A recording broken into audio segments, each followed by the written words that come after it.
Steph Curry suffered an injury to his left leg here on this play at the end of Game 3, and in this video we're going to take a closer look at just how concerning this might be. Welcome back, everybody. I'm Dr. Brian Sutterer, and the biggest story from Game 3 might not just be the outcome, but rather what the health status is of Steph Curry after he appeared to injure his left knee, potentially foot, ankle, here on this play at the end of the game. The position of Curry's left knee and ankle really raised the concern for a couple of possible injuries here.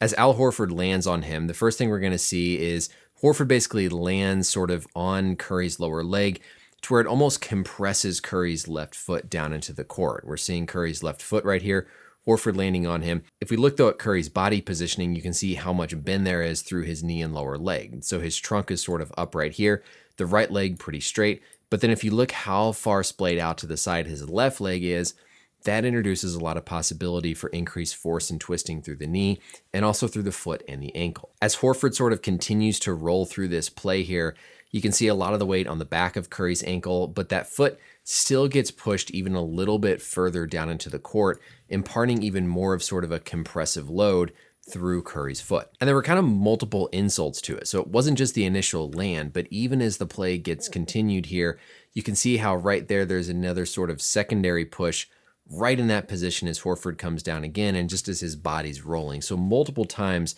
where Curry's left foot is being compressed into the floor while there's some twist being imparted through his knee. But this is the big telling moment where we see Curry grabbing at his left foot, which of course brings us back to Curry's prior injury, which we'll address after a quick word from the sponsor of today's video. Let's talk about electrolytes and the sponsor of today's video, Element. Element is a delicious electrolyte drink mix that features everything you need and nothing you don't, which means tons of salt and electrolytes and no sugar. Electrolytes like sodium, magnesium, and potassium are absolutely crucial for the function of pretty much every cell and process in our body. Nerve signaling, muscle contraction, hormonal regulation, and countless other processes rely on an optimal balance of electrolytes within your body. Element can help prevent symptoms that may occur with electrolyte deficiencies, stuff like muscle cramps, fatigue, and sleeplessness. It features a science-backed electrolyte ratio of 1,000 milligrams of sodium, 200 milligrams of potassium, and 60 milligrams of magnesium. And unlike a lot of those sports drinks out there, there's no junk like sugar and artificial sweeteners. Right now, Element is offering my viewers a free sample pack with any Element order. That's 8 free individual serving packs with any Element purchase. This is a great way to try all 8 flavors or share Element with a salty friend. Get yours at drinklmnt.com/BrianMD. This deal is only available through my link, so click it in the description below to go take advantage. Also check out their new flavor launch for the summer, grapefruit salt. So help keep those electrolytes in check and support this channel while you're at it, and thank you again to Element for sponsoring today's video. The mechanism itself had the possibility for injuries in different locations, but now when we see Curry grab at that left foot,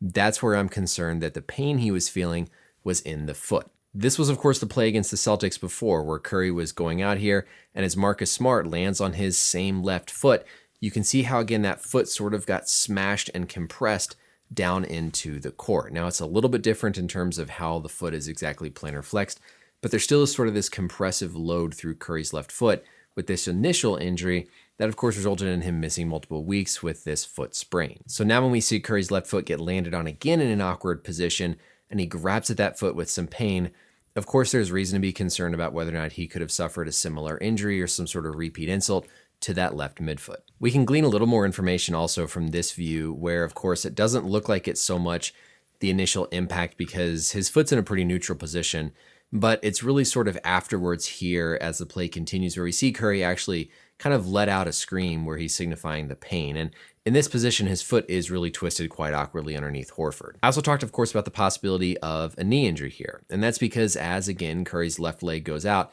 you can see how in that position, his left leg is bent so far outwards relative to the rest of his upper body.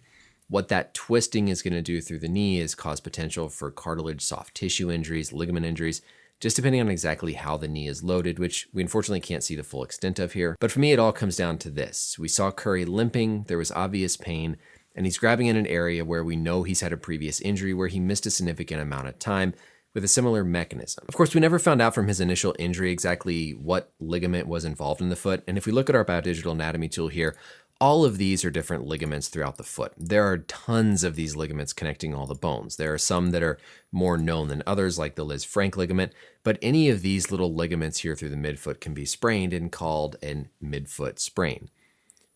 So really from just the mechanism, we don't know again specifically which of these ligaments would be involved. And there's always the possibility of just something like a bone contusion that still might result in some persistent pain. After the game, Steve Kerr basically said they'll find out more tomorrow and didn't really say much else about Curry's foot. So at this point, it's to be determined. I think there's enough concern here given that we see Curry grabbing at the foot, an area of previous injury, limping on the court, and having a similar mechanism that resulted in a prior injury. Yes, it's certainly possible. It's just a contusion, basically some bruising of the bone and soft tissue, and he'll be totally fine in a couple of days. But this is at least something that warrants really good evaluation by the medical staff and something to keep a close eye on for the series going forward.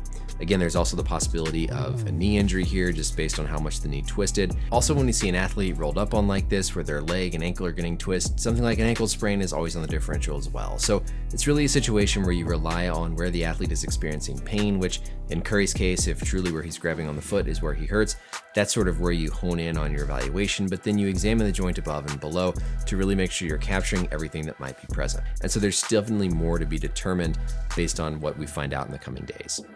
That's it for the video, everybody. Let me know as always any questions or comments down below, and until next time, we'll see you later.